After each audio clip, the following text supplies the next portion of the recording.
இப்போது புதிய அறிமுகம் ஆச்சி ஹோட்டல் சாம்பார் 50 கிராம் ரூபாய் 20 மட்டுமே.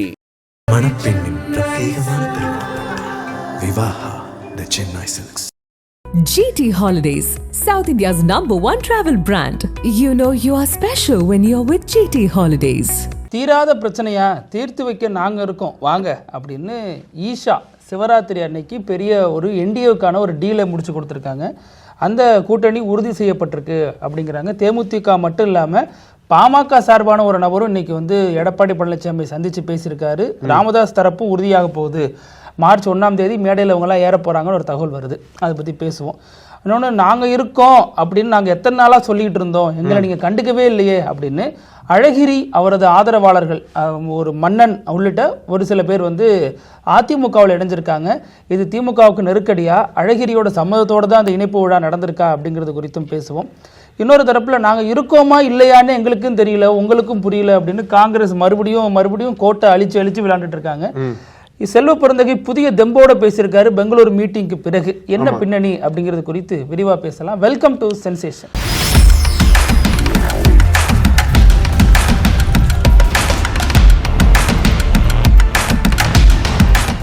வணக்கம் பிருத்திவி. வணக்கம் அழகு. இந்த திமுக காங்கிரஸ் அந்த மோதல் போயிட்டு இருக்கு இல்லையா, திமுக இப்போ கொஞ்சம் பொறுமை இழந்துட்டாங்கன்னே சொல்லணும். ஏன்னா இவ்வளவு நாள் பொறுமை காத்ததே பெரிய விஷயம். இப்போ காங்கிரஸ் குற்றச்சாட்டு வைக்கிறாங்களா திமுக நமக்கு எதற்காக நீங்களும் குழு அமைக்காம இருக்கீங்கன்ட்டு. அதுக்கு இவங்க என்ன சொல்லிட்டாங்க அப்படின்னா, நாங்க குழு எப்போ அமைப்போம் அப்படின்னா நீங்க எப்போ மாணிக்கம் தாகூர் மீது நடவடிக்கை எடுக்கிறீங்களோ அப்போதான் குழு அமைப்போம்னு சொல்லிட்டு திமுக காரங்க, அதாவது அபிஷியலா சொல்லல, அன்அபிஷியலா அங்க இருக்கக்கூடிய திமுக தலைவர்களோட நிலைப்பாடு இதுவாக தான் இருக்கு. அவங்க ஃபர்ஸ்ட் நடவடிக்கை எடுக்கட்டும். ஏன்னா அவங்க தானே ஃபர்ஸ்ட் நம்ம கட்சியை நோக்கி பேசினாங்க, அவங்க தானே குற்றச்சாட்டுலாம் வச்சுட்டே வந்தாங்க. அதனால எப்போ காங்கிரஸ் தலைமை அவர் மீது நடவடிக்கை எடுக்குதோ அப்போதான் நாங்க குழு போட்டு அந்த தொகுதி பங்கீடுக்கான பேச்சுவார்த்தை தொடங்கும்ன்ற மாதிரி திமுக ஸ்ட்ரிக்டா சொல்லிட்டாங்க போல. இப்போ இதெல்லாம் வச்சு பார்க்கும்போது செல்வ பெருந்தகை போயிட்டு வந்தாலும் பெங்களூருக்கு, அதுக்கப்புறம் கூடிய விரைவில் மாணிக்கம் தாகூர் மீதும் பிரவீன் சக்கரவர்த்தி மீதும் காங்கிரஸ் தலைமை நடவடிக்கை எடுக்க போறாங்க. இதுக்கு மேல தாமதம் பண்ணோம் அப்படின்னா அந்த கூட்டணி நமக்கு சாதகமா அமையாதுன்ற மாதிரி காங்கிரஸ் தலைமைக்கு இப்போ புரியுது போல் இருக்கு. இப்பயாச்சும் புரிஞ்சதே அவங்களுக்கு. இதுக்கப்புறம் தொடர்ந்து நடவடிக்கை எடுக்கப்படுமா அப்படின்ற கேள்வியோட தான் காங்கிரஸ் கட்சிக்குள்ள பல தொண்டர்கள் இருக்காங்க. அந்த செய்தி உண்மையா இருக்கும் பட்சத்துல அது ஏன் மாணிக்கம் தாகூர் மீது மட்டும் நடவடிக்கை எடுக்கணும்? ஜோதிமணி என்ன சொன்னாங்க? திருச்சி வேலுச்சாமி எவ்வளவு தரந்தாழ்ந்த விமர்சனங்கள்லாம் முன் வச்சாரு. அப்போ அவங்க மீதுல என்ன நடவடிக்கை எடுப்பாங்க நினைக்கிறேன். மாணிக்கம் தாகூர் எடுத்ததுக்கு அப்புறம் இந்த நடவடிக்கை எல்லாம் வரும்னு நினைக்கிறேன். எல்லாரும் நீங்க நினைச்சது வெயில்ல காஞ்சாலும் காய்மை ஒழிஞ்சு ஒருபோதும் காங்கிரஸ் நடவடிக்கை எடுக்கிறதுக்கான வாய்ப்புகள் கம்மி தான். ஆனா இன்னொரு தரப்பு நம்ம பார்க்கணும். அதாவது ஒரு பழமொழி சொல்லுவாங்க, குரங்கு குட்டியை விட்டு ஆழம் பார்க்குது அப்படின்னு சொல்லுவாங்க. அது மாதிரி ராகுல் காந்தியும் அவரது சகோதரி பிரியங்கா காந்தியும் இந்த விஷயத்துல காக்கிற அமைதி அப்படிங்கிறது அவங்க சம்மதத்தோடு தான் அது நடக்குது அப்படிங்கிறது சின்ன பிள்ளைகிட்ட கேட்டாலும் சொல்லக்கூடிய வகையில தான் இருக்கு. இப்போ இந்த பிரச்சனை நடந்துட்டு இருக்கு. இப்போ இத்தனை நாளுங்க, இப்போ மார்ச் 1ஆம் தேதி பிரதமர் மோடி வராரு, அமித்ஷா வந்துட்டு போறாரு, பியூஷ் கோயல் நினைச்ச நேரத்துக்குலாம் வராரு, பியூஷ் கோயலால வர முடியாத நேரத்துல சந்தோஷ் வந்துட்டு போறாரு, BL சந்தோஷ் வந்துட்டு போறாரு. பாஜக இத்தனை நாளா எல்லாரும் வச்ச விமர்சனம், பாஜக கூட்டணியில நிறைய பிளவுகள் இருக்கு, நிறைய விதமான கண்ணோட்டங்கள் இருக்கு, அந்த கூட்டணி நிலைப்படுறது கஷ்டம், அது இன்டாக்டா இல்ல, அதே திமுக கூட்டணி பயங்கர இன்டாக்டா இருக்கு அப்படின்லாம் சொல்லிட்டு இருந்தோம். இப்ப அப்படியே தலைங்கீழ மாறுது இல்லையா? பாஜக கூட்டணியில் இருக்கக்கூடிய சிக்கல்கள் அப்படியே இருந்தாலும் தேசிய தலைவர்கள் எத்தனை முறை தமிழகத்துக்கு வந்துட்டு போறாங்க பாத்தீங்களா? அதுதான் அந்த கூட்டணி மீது காட்டக்கூடிய அக்கறை, பாஜக காட்டக்கூடிய அக்கறை. இப்போ காங்கிரஸ்ல இவ்வளவு பிரச்சனை போகுது இல்ல, ஒண்ணு தம்பிங்களா அமைதியா இருங்க நான் பேசிக்கிறேன்னு ராகுல் காந்தி சொல்லணும், அல்லது பிரியங்கா காந்தி சொல்லணும். அதையும் விட்டுட்டு சரி பேசட்டும், நம்ம ஊருக்குள்ள வந்துட்டு போனாலாச்சும் ஒரு இமேஜ் மாறும், நம்ம ஒரு பிரச்சாரத்தை பண்ணிட்டு போவோம், எலெக்ஷன் வரப்போகுது அப்படின்னாச்சும் ராகுல் காந்தியோ பிரியங்கா காந்தியோ நினைக்கணும். ஏன் நான் 2 பேரும் பர்டிகுலரா சொல்றேன்னா, அவங்க 2 பேர் தான் திமுக மீதான விமர்சனத்தை காங்கிரஸ் தலைவர்கள் வைக்கும் பொழுதெல்லாம் காது கொடுத்து கேட்டு அதை உற்சாகப்படுத்துறது. ஆமா, அது மட்டும் இல்லாம அந்த 2 பேருக்கும் இங்க நல்ல ஒரு ஃபேஸ் வேல்யூ இருக்கு, இங்க ஒரு நல்ல வரவேற்பு இருக்கு, செல்வாக்கு இருக்கு. இன்னைக்கு கூட KC வேணுகோபால் சென்னைக்கு வந்திருக்கும் பொழுது ஆட்சியில் பங்கு அதிகாரத்தில் பங்குலாம் பேனர் விட்டுருந்தாங்க சென்னையில. அதுல நிறைய இடங்கள்ல அந்த பேனர் எல்லாம் அந்த கிழிச்சிருக்காங்க. அதுல நல்லா கவனிச்சீங்கன்னா ராகுல் காந்தி பேச மட்டும் கிளிக்காம விட்டுருப்பாங்க. அவர் மீது இன்னமும் அந்த மதிப்பும் மரியாதையும் திமுகவினருக்கு இருக்குங்கிறத புரிஞ்சுக்க முடியுது. ஆனா ராகுல் காந்தி சொல்லாம தான் அதெல்லாம் திமுக நம்புறாங்களா அப்படிங்கிறது நமக்கு ஒரு கேள்வியா தான் இருக்கு. அது கஷ்டம் தான், நம்ப மாட்டாங்க. இருந்தாலும் வரக்கூடிய நாட்கள்ல ராகுல் காந்தி நிச்சயமா தமிழ்நாட்டுக்கு வரும்போது அப்ப வந்து சுமூகமா மாறும். அதுக்கு முன்னாடி ராகுல் காந்தியோ இல்ல கட்சி தலைமையோ மல்லிகார்ஜுன கார்கேவோ சொல்லியிருக்காரு போல செல்வ பெருந்தகைட்ட, நாங்க வந்து அவரை வந்து கண்டிச்சு வைக்கிறோன்ற மாதிரி சொல்லியிருக்காங்க போல. அதான் அந்த மீட்டிங்ல நேற்று என்ன நடந்துச்சுங்கிறது கொஞ்சம் விரிவா பேசணும் நம்ம. இப்போ இங்க வந்து மாணிக்கம் தாகூரோட இவ்வளவு பிரச்சனை நடக்குது, பொதுவெளியில நடக்குது, காங்கிரஸ் மாநில தலைமைக்கு தெரியாமலே ஒரு தீர்மானத்தை போடுறாரு அப்படின்னா அப்போ இவங்களோட நிலைப்பாடு என்ன, எனக்கு தெரியாம போட்டுட்டாங்கன்னு செல்வ பெருந்தகை சொல்லிட்டு பெங்களூர் போயிட்டாரு. ஏன் டெல்லிக்கு போகாம பெங்களூர் போனாரு அப்படின்னா கட்சியோட அபிஷியல் தலைவர் மல்லிகார்ஜுன கார்கேவா இருக்கலாம், ஆனா ராகுல் காந்தியோட இன்ஃபுளுன்ஸ் இல்லாம ஒரு முடிவெடுக்க முடியுமாங்கிறது ஒரு கேள்வி. ரெண்டாவது, மல்லிகார்ஜுன கார்கே மூலமாக தான் மாநில தலைவராக இங்கே தேர்வு செய்யப்பட்டவர் செல்வ பெருந்தகை. அதற்கு காரணம் மல்லிகார்ஜுன கார்கேனுடைய மகனுக்காக செல்வ பெருந்தகை செய்த வேலை, தேர்தல் வேலைக்கான பரிசு தான் இந்த தலைவர் பதவி. அதுவும் இல்லாம சமூக ரீதியில இவருக்கு ஒரு முக்கியத்துவம் தரணுங்கிறது ஒரு முக்கியமான பார்வை. இப்போ இத்தனை இருக்கும் பொழுது செல்வ பெருந்தகை தனது கடைசி கதியாக மல்லிகார்ஜுன கார்கே போயிட்டார். இதே மாதிரி போச்சுன்னா இந்த கூட்டணி உடையறதை தவிர வேற வழியே இல்லை. ஆளாளுக்கு ஒரு ஸ்டாண்ட் எடுத்து பேசுறாங்க. நான் வந்து எவ்வளவு சொல்லியும் அவங்க கேட்க மாட்டேங்கிறாங்கிறது அவருடைய குற்றச்சாட்டா இருந்துச்சு. கிட்டத்தட்ட 1 மணி நேரம் பேசியிருக்காரு இதை பத்தி, ரொம்ப விலாவரியா என்னென்ன பண்ணிருக்காங்க, நம்ம ஒண்ணு செய்ய போறப்ப இவங்க ஒண்ணு பேசுறாங்க, அப்புறம் எதுக்கு நம்ம பேச்சுவார்த்தை குழு போட்டோம், அவங்க கருத்து சொல்றதுக்கு முன்னாடி இவங்க தீர்மானம் போறதெல்லாம் என்ன வகையில சேர்த்துக்கிறது, இதுக்கு ஒரு ஃபுல் ஸ்டாப் வைங்க, நடவடிக்கை எடுங்க அப்படிங்கிற வகையில் இவர் கேட்டிருக்காரு. அதற்கு அவரும் சரி நான் பாக்குறேன் முடிஞ்ச வரைக்கும் அப்படின்னு இருக்காரு. ஆனா ராகுல் காந்தி போன்றவர் வந்து இதை பெருசா இன்னமும் எடுத்துக்கலையோன்னு தான் தோணுது. ஆமா, கரெக்ட். இதுல 3 முக்கியமான விஷயம் பிரதி பார்க்கணும் நம்ம. இப்போ நம்மளே வந்து நிறைய காங்கிரஸ்காரங்கிட்ட பேசணும். அவங்க என்ன சொன்னாங்க அப்படின்னா அந்த 3ல இதுதான் நம்பர் 1. என்ன சொன்னாங்க அப்படின்னா, உங்களுக்கு திமுக கூட்டணியோட ஒருவேளை பிடிக்கல, அவங்களோட இந்த டேர்ம் சரியில்லை, கூட்டணி உடைச்சிட்டு வெளியே வரணும், இந்த ஆட்சியில் பங்கு அதிகாரத்தில் பங்கு, அந்த மாதிரி கோஷம் வந்து மினிமம் வந்து 6 மாசத்துல இருந்து 1 வருஷத்துக்கு முன்னாடி எழுப்பி இருந்தால் மட்டும்தான் நம்ம தைரியமா வெளியே வந்து நம்மளுக்கான பேச செட் பண்ணி இருக்க முடியும். ஆனா இப்போ வந்து ஒரு 2 மாசம் கூட இல்லை தேர்தலுக்கு, இப்போ கூட்டணிக்குள்ள இருந்து நாங்கள் இருக்க மாட்டோம் வெளியில வந்துருவோம்னு சொல்றது வந்து காங்கிரஸ்காரங்களுக்கே பிடிக்கல. ஃபர்ஸ்ட் அதான் அவங்க சொல்றாங்க. இப்போ வந்து நம்ம இந்த மாதிரி பிரச்சனை பண்ணோம் அப்படின்னா அது நிச்சயமா வந்து பாஜகவுக்கும் அதிமுகவுக்கும் தான் பெனிஃபிட் போகும். நம்ம இந்த கோஷங்கள் எல்லாத்தையும் 1 வருஷத்துக்கு முன்னாடியே பண்ணி வெளியில் வந்திருந்தோம் அப்படின்னா நம்ம ஒரு பேஸை செட் பண்ணி நம்ம தனித்து போட்டி போட்டுருக்கலாம் அப்படின்ற மாதிரி தான் அவங்களுக்குள்ள ஒரு இதுவா இருக்கு. 2வது விஷயம் என்ன தெரியுமா, இவங்க இந்த காங்கிரஸ் பண்ற பஞ்சாயத்தினால பாக்கி கூட்டணி கட்சிகளுக்கெல்லாம் பெரிய ஒரு தர்ம சங்கடம். ஏன்னா ஃபர்ஸ்ட் அங்க இருக்கக்கூடிய ஒரு மேஜர் ஸ்டேக் ஹோல்டர் காங்கிரஸ் தான். அவங்களோட திமுக அந்த பேச்சுவார்த்தை முடிச்சா மட்டும்தான் அடுத்த கட்சிக்கு போக முடியும். விசிக இருக்காங்க, மார்க்சிஸ்ட் கம்யூனிஸ்ட் இருக்காங்க, அப்புறம் பல கட்சிகள்ல இருக்காங்க இல்லையா, அவங்களுக்கு ஒரு பெரிய சிக்கலை ஏற்படுத்தி இருக்கு அந்த காங்கிரஸோட பிரச்சனை. 3வது மிக முக்கியமான பிரச்சனை என்ன தெரியுமா, மார்ச் 1ஆம் தேதி மோடி தமிழ்நாட்டுக்கு வராரு இல்லையா, அப்போ மீண்டும் 2வது முறையா என்டிஏ கூட்டணி ஒற்றுமையா இருக்கு அப்படின்றத வந்து மக்களிடத்துல பெருசா பேசுவார். ஏன்னா மதுராந்தகத்திலே பார்த்தோம் நம்ம, அதுதான் வந்து முன்மொழிஞ்சு பேசினார் அவர், நாங்கெல்லாம் ஒற்றுமையா இருக்கோம். அப்போ வந்து எதிர்கட்சி கூட்டணி, அதாவது திமுக கூட்டணிக்குள்ள ஒரு விரிசல் தென்பட ஆரம்பிச்ச சமயம் அது. அப்போ வந்து நாங்க எல்லாம் ஒற்றுமையா வந்துட்டோம். அப்ப யாரா இருந்தா தினகரன், எடப்பாடி பழனிசாமி, அன்புமணி எல்லா தலைவரும் ஒரே மேடல் வந்தாங்க இல்லையா, அதே ஒற்றுமையை மீண்டும் மார்ச் 1ஆம் தேதி மோடி வலியுறுத்தினார். அப்படின்னா அந்த ஒற்றுமை வந்து தமிழக மக்களிடத்துல திமுக கூட்டணி மீது ஒரு அதிருப்தி ஏற்படுத்த வாய்ப்பு இருக்கு. அதுக்குள்ள திமுக கூட்டணி இந்த எல்லா முதல்களையும் ஃபிக்ஸ் பண்ண முடியுமா அப்படின்றதான் அந்த 3 பிரச்சனையும் நம்ம ஒத்து கவனிக்க வேண்டியதா இருக்கு. இதுல நீங்க முதல்ல ஒரு பாயிண்ட் சொன்னீங்க இல்லையா, இது வந்து 1 வருஷத்துக்கு முன்னாடியே பேசியிருக்கணும்னு. எனக்கு என்ன தோணுச்சுன்னா இவங்க இதை 2024 பேசியிருக்கணும். ஏன்னா அதுதான் நியாயமானதா இருந்திருக்கும். ஏன்னா அப்ப மட்டும் எம்பிக்கள் அதிகமா வேணும், நாடாளுமன்றத்துல தங்களது பெரும்பான்மை நிரூபிக்கணும்னு நினைச்சுதானே அப்ப இந்த கோஷத்தை எழுப்பாம இருந்திருக்காங்க. ரொம்ப நியாயமா இருந்திருந்தா உங்களோட கூட்டணி வைக்கிறோம் நாடாளுமன்ற தேர்தலில், ஆனா நீங்க வந்து வரவிருக்கும் சட்டமன்ற தேர்தலில் ஆட்சியல் பங்கு கொடுக்கணும் அப்படின்னு அழுத்தி சொல்லியிருந்தாங்க. நாம காங்கிரஸ் சப்போர்ட் பண்ணி பேசலாம். ஆனா அப்பவே வந்து ரொம்ப நிதானமா அதை பத்தி எதுவுமே பேசாம கமுக்கமா இருந்துட்டு விருதுநகர் தொகுதியில ஜெயிச்சா போதுன்னு ரொம்ப கடைசியாக ரொம்ப குறைவான வாக்குகளை வெற்றி பெற்ற ஒரு வேட்பாளராக இவர் மாணிக்கம் தாகூர் இருந்தார். இப்ப உள்ள போயிட்டு சட்டமன்ற தேர்தல் வரப்ப எவன் தோத்து போனா எனக்கு என்னங்கிற மாதிரி பேசுறது, காங்கிரஸ்குள்ளேயே எம்எல்ஏ சீட்டுக்கு வாய்ப்பு இருக்கிற நபர்கள் எல்லாம் அச்சுறுத்தல் வகையில தானே இருக்கு. அவர் சொல்ற மாணிக்கம் தாகூர் என்ன சொல்றாரு, அச்சம் இல்லை அச்சம் இல்லைன்னு சொல்றாரு. உங்களுக்கு அச்சம் கிடையாதுங்க, ஒரு 3 வருஷம் டேர்ம் இருக்கு.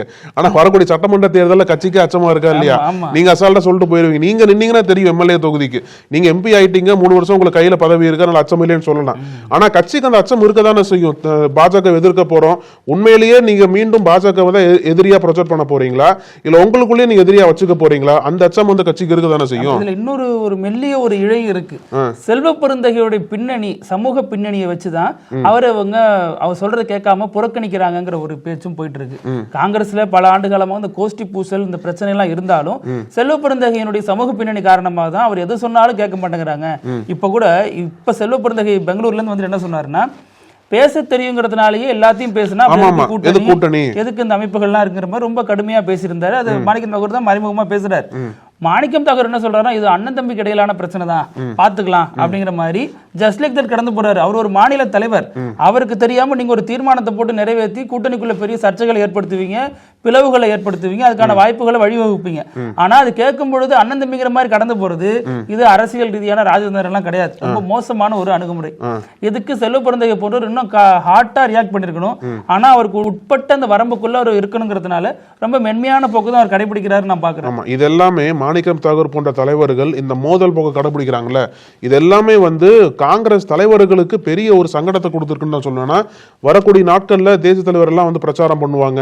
அப்ப திமுக கூட்டணி தலைவர்கள்லாம் மேடையில் நிற்பாங்க இல்லையா, அப்புறம் காங்கிரஸ் எப்படி நிற்க முடியும்? ராகுல் காந்தியில் ஆரம்பிச்சு மல்லிகார்ஜுன கார்கே வரைக்கும் எல்லா தலைவர்களும் வந்து பிரச்சாரம் பண்ற சமயத்துல இதெல்லாம் வந்து போகுமா இல்லையா கண்ணு முன்னாடி? அப்ப அந்த அளவுக்கு பிரச்சனையை வந்து மாணிக்கம் தாகூர் பண்றாரு. அவர் மட்டும் பண்ணல, கூட சில நிர்வாகிகள் சேர்ந்து தான் பண்றாங்க. அப்ப உங்களோட தலைவர்களுக்கு நீங்க வந்து தர்மசகனம் கொடுக்குறீங்க அப்படின்னா அது கூட்டணிக்கு எப்படி ஒரு அட்வான்டேஜா மாற வாய்ப்பு இருக்கு.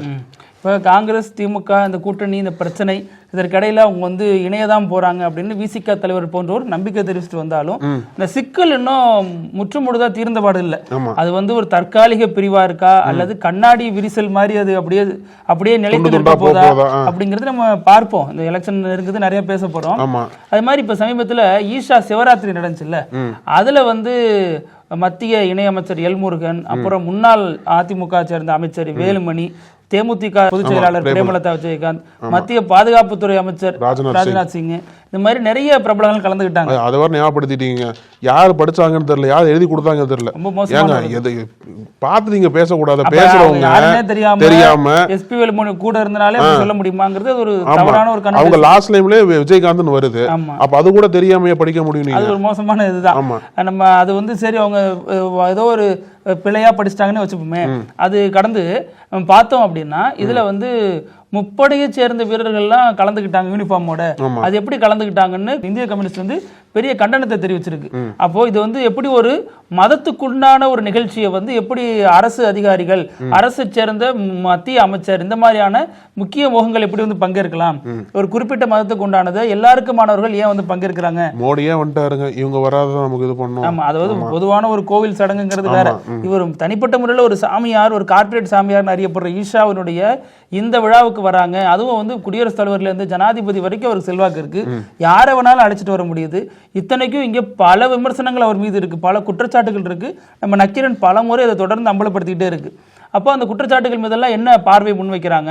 அவங்க அதை உபயோக பண்ணிட்டு தான் வராங்களா அல்லது அதை தனிச்சு வச்சுட்டு இவர் வேறு விதமா அணுகுறாங்களாங்கிறதுலாம் ஒரு பார்வை இருக்கு. அதையும் தாண்டி இவரது அரசியல்ங்கிறது நடப்பு அரசியலுக்குள்ளேயும் பூந்து வருது. இப்போ தேமுதிக பிரேமலதா விஜயகாந்த் பல விஷயங்கள்ல கூட்டணி கட்சிகளுக்கு நெருக்கடியா இருந்தாங்க. அதாவது திமுக ஒரு பக்கம் பேசிட்டு இருக்கு, அதிமுக ஒரு பக்கம் பேசிட்டு இருக்கு. ஆனா அவங்களுடைய வேல்யூ, டிமாண்ட் வேல்யூ அதிகரிச்சுட்டே போனாங்க. ஒரு கட்டத்துல திமுக எங்களால முடியாதுன்னு கைவிரிச்சிருச்சு, எடப்பாடி எங்களால முடியல கேட்கறது அப்படின்னு கைவிரிச்சு. அதாவது இன்னைக்கு பிப்ரவரி 14 சொல்றதா இருந்தது, அவங்க தான் சொன்னாங்க பிப்ரவரி 17 நான் இறுதியா அறிவிப்பு கொடுக்க போற யாரோட சேர போறோம்னு சொல்லிட்டு சொல்றதா சொன்னாங்க. ஆனா இப்ப நம்ம பேசுற டைம் வரைக்கும் அறிவிப்பு எதுவும் வராது. ஏன் அப்படின்னா வராது, மார்ச் 1க்காக காத்திருக்கு அந்த அறிவிப்பு. அதுவுமே அழகு. இதுல பிரேமலதா விஜயகாந்தோட ஒரு சமரச பேச்சுவார்த்தை நடத்துறதுக்காகவும் கூட்டணி தொடர்பான ஒரு இறுதி கட்டத்தை எட்டுறதுக்காகவும் தான் ஈஷாவுல அந்த சந்திப்பு நடந்திருக்குங்கிறாங்க. எஸ்பி வேலுமணியோட பிரேமலதா விஜயகாந்த் அங்க வந்ததும் பேசினதும் அதற்கு அடுத்த நாளே சென்னைக்கு வரதா இருந்துச்சு அவங்களுடைய பயண திட்டம்படி. ஆனாலும் கோவையில தங்கிட்டு அங்க இருக்கக்கூடிய தேமுதிக மாவட்ட நிர்வாகிகளை சந்திச்சு பேசி அப்புறமா அதிமுக எஸ்பி வேலுமணி இவங்களோட எல்லாம் பேசி கிட்டத்தட்ட உறுதியாயிடுச்சு அதிமுக கூட்டணி அப்படிங்கிறாங்க. இப்ப எப்படி முன்னாடி திமுக கூட்டணி உறுதியாயிடுச்சுன்னு நம்ம தகவல் வந்துச்சோ, அது கடைசி நேரத்துல தான் முடியாதனால அப்படியே விலகி வந்துட்டாங்க. இந்த கூட்டணிக்கு வேற வாய்ப்பு இல்லை. இனிமே வந்து இவங்களால எங்கேயும் மாற முடியாது. அவங்கள பொறுத்த வரைக்கும் இதுதான் நேச்சுரல் அலையன்ஸா இருக்கும். ஏன்னா அதிமுக பாஜக தேமுதிகங்கிறது பலமுறை களம் கண்ட ஒரு அணிங்கிற அடிப்படையில் இது ரொம்ப நேச்சுரலான ஒரு அலையா இருக்கும் அவங்களுக்கு. இதுல தேமுதிகவுக்கு என்னென்ன டீல் கொடுத்திருக்காங்க, என்னென்ன ஆஃபர் கொடுத்திருக்காங்க அப்படின்னா 8 எம்எல்ஏ சீட்டும் ஒரு ராஜ்யசபா சீட்டும் கொடுத்ததாக தகவல். அது இதுவும் பத்தாது அவங்களுக்கு. அவங்க டபுள் டிஜிட்ல கேட்டிருந்தாங்க. டபுள் டிஜிட் கேட்டாங்க. இப்போ இருக்கிற வாக்கு சதவீதத்தின் அடிப்படையிலையும் அவங்களுக்கும் வேற வாய்ப்பு இல்லைங்கிற அடிப்படையிலையும் இதை கொடுத்திருக்கா சொல்லப்படுது. தேர்தல் நிதியும் ஒரு பெரிய பங்கு கொடுத்ததாக நம்ம நக்கீரன் ராங்கால்லையும் செய்தி வந்திருக்கு. சோ இந்த தகவல் அடிப்படையில் தேமுதிக கிட்டத்தட்ட உறுதியாயிடுச்சு. மார்ச் 1 அல்லது அதற்கு முன்னதாகவோ அந்த அறிவிப்பு வெளியாகும். பிரதமர் மோடி வரதுக்கு பிரதமர் மோடியோட பிரேமலதாவும் மேடை ஏறுவாங்க அப்படி வச்சுக்கலாம். இந்த தகவல் ஓடிட்டு இருக்கு. அதே சமயத்துல பேரலா இன்னைக்கு சட்டமன்றம் பட்ஜெட் தொடர் கூடியிருக்கு இல்லையா, அதுல பாமக எம்எல்ஏ ராமதாசனுடைய ஆதரவாளர் அருள் இருக்காரு இல்லையா, அவர் வந்து எடப்பாடி பழனிசாமி போய் சந்திச்சுட்டு வந்தார். சந்திச்சுட்டு வந்து என்ன பேசுனீங்க அப்படின்னு கேட்டா, எங்க ஊருக்காரரு, எங்க மாவட்டத்துக்காரரு, முன்னாள் முதல்வராக இருந்திருக்காரு, இப்ப எதிர்கட்சி தலைவராக இருக்காரு, அந்த அடிப்படையில் பார்த்து பேசுனேன். நல்லா இருக்கீங்களான்னு கேட்டாரு. நல்லா இருக்குன்னு சொன்னேன் அப்படின்னாரு. அப்போ செய்தியாளர்கள் கேட்டாங்க, இதையா ஒரு காமன் நேரமா கட்டிட்டு இருந்தீங்க அப்படின்னு கேட்டாங்க. இல்ல நான் சாமி கும்பிட போகணும், கோயிலுக்கு போகணும் அப்படின்னு சொல்லிட்டு எஸ்கேப் ஆகி போயிட்டார். அந்த சந்திப்பின் அடிப்படையில் நம்ம ஒரு திட்டத்துக்கு வர முடியுது. அதாவது ராமதாசுக்கும் எல்லா கதவுகளும் சாத்தப்பட்டுடுச்சு. திமுகவிலே அதற்கான வாய்ப்புகள் இல்ல. விசிக திருமாவளவன் ஒரு செக் வச்சாரு. நேரடியான ஆதரவுங்கிறது வாய்ப்பு இல்லாம போச்சு. விஜயும் பனையூர் கதவை தட்டி தட்டி இவங்க எல்லாரும் பார்த்தாங்க. விஜய் கதவை திறக்கிற மாதிரியே இல்ல. அதுவும் அந்த வாய்ப்பு இல்லாம போச்சு. அப்போ இவங்க அன்புமணிக்கு எதிராக களமாடுறதுக்கு எங்க போறதுன்னா, அன்புமணி எந்த ரூட் எடுத்தாரோ அதே ரூட்ல போலான்னு முடிவு பண்ணிட்டாங்க. அப்புறம் எதிராக களமாட முடியும், அதுதான் சிக்கல்ங்கிறாங்க. அங்க என்னன்னா, அதற்கு இப்ப அன்புமணி ஒரு சில தொகுதிகள் ஒதுக்கி கொடுத்தா இவருக்கு அதுக்கு ஈக்குவலான தொகுதிகள் கொடுக்கணும். இல்லைன்னா அவரு மத்த இடத்துக்கு போனா முன்ன பின்ன கொடுத்துடலாம். இப்போ இவங்க வந்து முழுமையான பாமக உள்ள வரணும், அப்பதான் வெற்றி பெற முடியும் அப்படின்னு நம்புற நேரத்துல இதை தனக்கு சாதகமா பயன்படுத்திக்கிட்டா என்ன அப்படின்னு ராமதாஸ் கணிக்கிறதாக சொல்லப்படுது. இப்போ தகவலும் எப்படி வருதுன்னா, சேர்ந்து இருக்கும் பொழுதே சில தொகுதிகளில் ஃப்ரெண்ட்லி மேட்ச் எல்லாம் போட்டாங்க இல்லையா காங்கிரஸ், அந்த மாதிரி இவங்க இது எங்களுக்குள்ள பிரச்சனை அப்படிங்கிற மாதிரியான சில வேலைகள் செய்யறதா சொல்லப்படுது. அதுல வந்து அன்புமணியனுடைய மனைவி சௌமியாவும் ராமதாஸ் அவருடைய மகள், அதாவது அன்புமணியுடைய சகோதரி ஸ்ரீமதியும் ஒரே தொகுதியில நேருக்கு நேரா மோத வர்றதுக்கான வேலைகள் நடக்குதுன்னு சொல்லப்படுது. ஆனாலும் அதிமுக கூட்டணிக்குள்ள வரும்பொழுது எப்படி இந்த விஷயங்கள்லாம் பேசப்படும், எப்படி இறுதி கட்டத்தை எட்டும் அப்படிங்கறது நம்ம பார்க்கணும். இப்போ உள்ள போயிட்டாரு அப்படின்னா அன்புமணி பாணியிலே போய் அன்புமணிக்கே செக் வச்ச மாதிரி தான் இருக்கும். ராமதாசனுடைய திட்டம் அதுவா தான் இருக்கு. உள்ளுக்குள்ள நிறைய பேசப்படும் அப்படிங்கிறாங்க. அதையும் நம்ம பார்க்கணும். இன்னொன்னு என்ன பண்ணலாம் அப்படின்னா, அதிமுக சைடுல என்ன பண்ணலாம், வட தமிழகத்துல பாமக ஸ்ட்ராங் ஹோல்டா இருக்காங்க. அப்போ இருக்கக்கூடிய சில தொகுதிகள், அதாவது எங்கெல்லாம் அன்புமணி தரப்பு போட்டி போடுறாங்களோ அங்கெல்லாம் ராமதாஸ் தரப்பு நிற்காம இன்னும் 10 தொகுதிகளை குறி வச்சு எங்கெல்லாம் அன்புமணி தரப்பு போட்டி போடலையோ அங்கெல்லாம் ராமதாஸ் தரப்பு போட்டி போட வைக்கலாம். அந்த பிளான் கூட ஒர்க் அவுட் ஆக வாய்ப்பு இருக்கு இல்லையா? அப்பதான் ஏதோ ஒரு வகையில முழுசா அந்த வாக்குகள் வந்து அறுவடை பண்ண மாதிரி இருக்கும். இது எடப்பாடியார் பார்த்துட்டு இருந்தாருன்னா, அழகார் நல்லா பேசுறாரு டேபிள்ல அப்படின்னு சொல்லிட்டு உங்களே இந்த கூட்டணி தொடர்பான பேச்சுவார்த்தையில லிங்க் பண்ற வாய்ப்பு இருக்கு. இன்னைக்கு என்ன கோத்து விடுறீங்க அவரோட? இல்ல நல்ல ஐடியாலாம் கொடுக்குறீங்களா எடப்பாடிக்கு? இதுல எனக்கு இப்ப திமுகவில இருந்து செயல்பட்ட முக்கியமான ஒரு நபர், அதாவது துணை மேயராளா இருந்திருக்காரு மதுரைக்கு, முன்னாள் மத்திய அமைச்சரா இருந்த அழகிரியின் மன்னன், அழகிரியோட மன்னன் அப்படிங்கிற அடிப்படையில் அழகிரிக்கு வலதுகரமா செயல்பட்ட மன்னன் வந்து அதிமுக இணைஞ்சிட்டாரு. நீண்ட காலமாகவே எதிர்பார்க்கப்பட்ட ஒண்ணுதான் அது. ஆனா அவர் தாவேக்க போறாரா, அதிமுக போறாரா, பாஜக போறாராங்கிற கேள்வி இருந்துகிட்டே இருந்துச்சு.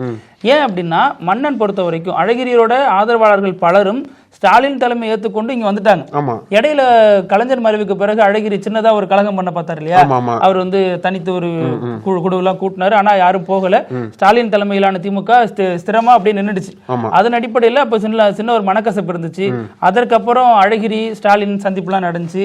அதுக்கப்புறம் அழகிரி வீட்டுக்கே துணை முதல்வர் போய் பார்த்தாரு, பழகினாரு.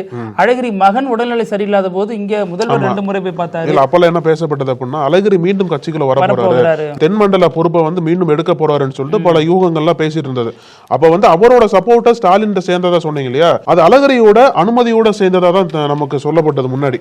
ஆனா இப்ப வந்து அவரோட சேர்ந்து பயணிச்ச மன்னன் திடீர்னு வேற ரூட் எடுத்து போயிருக்காரு. இதுவும் அவரோட அனுமதியோட தான் நடந்ததான்னு சொல்லிட்டு தெரியல. அது ஒரு விவாதமா போயிட்டு இருக்கு. இது கரெக்ட் தான்.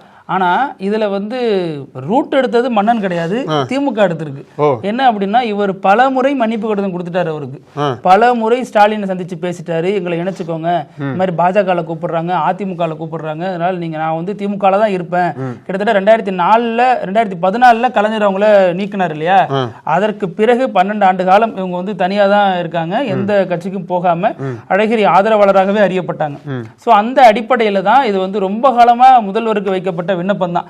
ஆனா இப்ப சமீபத்துல கூட அவரை சந்திச்சுட்டு வந்து கிட்டத்தட்ட 40 நாளுக்கு மேல ஆயிடுச்சு. எதுவும் முதல்வர் எதுவுமே சொல்லாதனால மன்னன் ஒரு முடிவு எடுக்கணும் அப்படிங்கிற ஒரு நிர்பந்தத்துக்கு தள்ளப்பட்டு இப்ப வந்து அதிமுக நோக்கி நகர்ந்துட்டாரு. எடப்பாடி பழனிசாமி தலைமையில இணைந்து கிட்டத்தட்ட 10 தொகுதிகளில், மதுரையில 10 தொகுதி இருக்கு, அது எல்லாத்தையும் அதிமுக இந்த முறை ஜெயிக்க வைப்பேன் அப்படின்னு சூழல் வச்சிருக்காரு. அதுக்கு என்ன காரணம் அப்படின்னா, வெறுமனே அழகிரியோட ஆதரவாளரா கடந்த காலங்களில் ஸ்டாலினுக்கு எதிராக செயல்பட்டாரு அப்படிங்கிற புகார் மட்டும் காரணம் இல்ல, அல்லது மதுரையில பெரிய அளவுல இவங்க அரசியல் பண்ணாங்க, மதுரையில உங்களோட தாக்கம் அதிகமா இருந்துச்சு மட்டும் காரணம் இல்ல, நடப்பு அரசியலையும் முதல்வர் பார்க்க வேண்டியதா இருக்கு. இப்போ அழகிரிக்கு மன்னன் அவர்னா ஸ்டாலினோட மன்னன் தளபதி தான். அந்த தளபதி இதை வேண்டாம் அப்படின்னு விரும்பினதாக சொல்லப்படுது. ஏன் அப்படின்னா ஆமா, ஏன் அப்படின்னா மறுபடியும் அழகிரி கோல வச்சுறது அவர் எப்படி விரும்புவார் மதுரையில. இப்ப தளபதி தனியா திமுகவில் கோல வச்சுட்டு இருக்காரு. அவர் வந்து காங்கிரஸ் விமர்சிக்கிறாரு. ஒரு சக்தியான ஒரு நபரா அங்க திமுக சார்பா அறியப்படுறாரு. அவர் வந்து இன்னொரு அதிகார மையத்தை மறுபடியும் இணைச்சுக்கிறது எப்படி விரும்புவாங்க?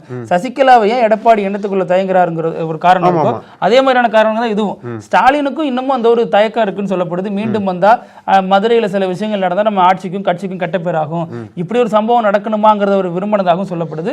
அதே ரூட்டை தளபதி எடுத்ததுனால ஸ்டாலினால ஒன்றும் மீற முடியல அப்படிங்கிற அடிப்படையில் அவருக்கு வாய்ப்பு மறுக்கப்பட்டு அவர் அதிமுக இணைஞ்சிருக்காரு அப்படிங்கிறாங்க.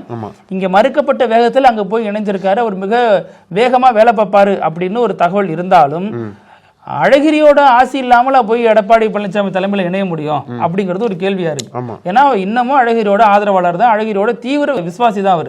எப்படி டக்குன்னு போயிட்டு நேரெதிர கட்சியில் இணைய முடியும் அப்படின்னா அழகிரிக்கு அது பின்னாடி ஓகே சொல்லியிருக்காரு அப்படிங்கிற தகவலும் கிடைக்கப்படுது. நீங்க பிரேமலதா விஜயகாந்த் இன்னைக்கு சொல்றாங்கன்னு சொல்லியிருந்தீங்க இல்லையா, அதே மாதிரி ஓபிஎஸும் சொல்றேன்னு இருந்தாரு. செய்தியாளர் சந்திக்கிறப்ப இது என்னங்க ஐயா தை மாசமே முடிஞ்சு போச்சு அப்படின்னு கேட்டப்ப நீங்க இந்த தை மாசத்தை விட மாட்டீங்க அப்படின்ட்டு கிண்டலா சொல்லிட்டு, ஏன்னா கடைசி வரைக்கும் பதிலும் சொல்லல அவரு. இப்போ மதுரையில பாஜக பொதுக்கூட்டம் நடத்த போதே அதுல எதுவும் உங்களுக்கு அழைப்பு வந்துச்சான்னு கேட்டப்ப அப்படியா அப்படின்னு கேட்டு போயிட்டாரு. இப்போ இவரையும் அன்புமணி ராமதாஸ் இந்த குரூப்பையும் ஒன்னா சேர்க்கிறது, அது மாதிரி சசிகலாவை எப்படி இணைச்சு உள்ள கொண்டு வருதுங்கிற மாதிரியான பேச்சுவார்த்தைகளையும் அந்த வேலை திட்டங்களையும் பாஜக இறங்கி இருக்குன்னு இப்போதைய தகவல் சொல்லுது. இப்போ நம்ம வீடியோவோட இறுதி பகுதி வினோத செய்தி. அதாவது இந்த காது குத்தும் விழா. ஆமா, இன்னைக்கு சொல்ல வந்தா கரெக்டா நீங்க பண்ணிட்டீங்க. அந்த காது குத்து விழான்றது சட்டமன்றத்துக்கு அதிமுக கொண்டு வந்தாங்கல்ல, அந்த காது குத்து விழா இல்ல, இது உண்மையிலேயே ஒரு காது குத்து விழா. அது என்ன அப்படின்னா, தேனி மாவட்டத்துல 58 வயதான தங்கையா, இவருடைய மனைவி வந்து காது குத்து விழா நடத்திருக்காங்க. ஆமா, 58 வயசுல. வயசுக்கு தானே அது போய் சொல்லி புருஷன் காது குத்துவாரு. இவங்க என்ன இல்ல அது பொதுவாவே வந்து குழந்தைங்களுக்கு மொட்டை அடிச்சு காது குத்துவாங்கல்ல, இதுதான் வழக்கம். ஆனா இவங்களுக்கு வந்து 58 வயசுல, அதாவது இவருக்கு வந்து பேரம்பேத்திலாம் இருக்கு. இருந்தாலும் இந்த வயசுல எதற்காண்டி இவரோட மனைவி ஆசைப்பட்டு கோயில்ல திருவிழாவா நடத்தி இருக்காங்க. இல்ல வாழ்க்கை புள்ள எனக்கு காது குத்துனீல, இப்ப காது குத்துற அந்த மாதிரி குத்திருப்பாங்க போல. அதுக்கு என்ன சொல்றாங்க அப்படின்னா, அந்த தங்கையா வந்து சின்ன வயசுலயே அவரோட அம்மா இறந்துட்டாங்க. சின்ன வயசுலயே இவருக்கு குத்தணும், ஆனா வந்து அப்ப குத்தல போல. நீண்ட நாட்களா நீண்ட வருடங்களா முயற்சி பண்ணிட்டே இருந்திருக்காங்க. இப்பதான் அதுக்கான தருணம் வந்திருக்கு. அதுக்காண்டி ஊர் ஃபுல்லா இன்விடேஷன் எல்லாம் கொடுத்து தடாபுடலா எல்லாம் ஏற்பாடு பண்ணி கோயில்ல வச்சு எல்லார் முன்னிலையிலையும் தங்கையாவுக்கு மொட்டை அடித்து காது குத்தி இருக்காங்க அவரோட மனைவி. ஆமா, சூப்பரா தான் இருக்கு. இப்படி ஒரு மனைவி அமைக்க அவர் வந்து கொடுத்து வச்சிருக்கணும் இல்லையா? ஆமா, நீண்ட ஆண்டுகளுக்கு பிறகு இப்படி ஒரு கனவை நிறைவேற்றி வச்சிருக்காங்க. பேசுவோம் பல செய்திகளோட மீண்டும். நன்றி அழகு. தொடர்ந்து பேசலாம் பத்தி. நன்றி. நக்கீரன் டிவிக்கு சப்ஸ்கிரைப் செய்யுங்கள். உங்கள் ஆதரவே எங்கள் பலம். ஆசிரியர்களுக்கு நண்பனாகவும் மாணவர்களுக்கு ஆசானாகவும் திகழும் தேர்வு வழிகாட்டி. ஒவ்வொரு பாடத்திற்கும் அனுபவமிக்க ஆசிரியர்களின் துல்லியமான தெளிவான விடைகள். CNC இருக்கு, தேர்வு பயம் எதற்கு? இது தீரன் பப்ளிஷிங் ஹவுஸ் விற்பனை வெளியீடு.